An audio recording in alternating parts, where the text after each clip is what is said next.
Welcome to our channel How to Guide, where we post guide videos. Today I'll teach you guys the difference between TikTok story and TikTok video, alright? Most people think they're the same thing, but they are not. Your TikTok video is not going to be deleted after 24 hours, whereas your TikTok story will be deleted after 24 hours. So let me show you guys how this thing works.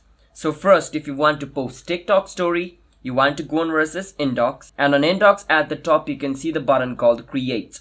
This is for creating story, not for video. So click on create, and anything you create from over here is going to be on your story, which means after 24 hours they will be deleted. So I will take a random photo, and as you guys can see this option called your story, click on it, and then it's going to be uploaded in your story. As you guys can see right now, it's being uploaded.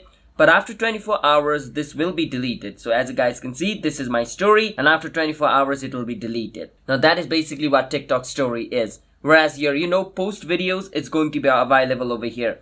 So everything you see in this page is basically your post video. So this is not going to be deleted after 24 hours, alright? And if you want to upload a video, you want to click on the plus at the bottom and just record a random video over here like this. And over here you want to click on the stick mark and it's going to be uploaded. As you guys can see, this is my story and this is the video. You can see the difference. In story it says story at the top. In video it doesn't says anything. So that's the difference you have to understand. That's basically what TikTok and post videos are. If you guys found this video helpful, hit the subscribe to our channel How to Guide for more TikTok related videos like this.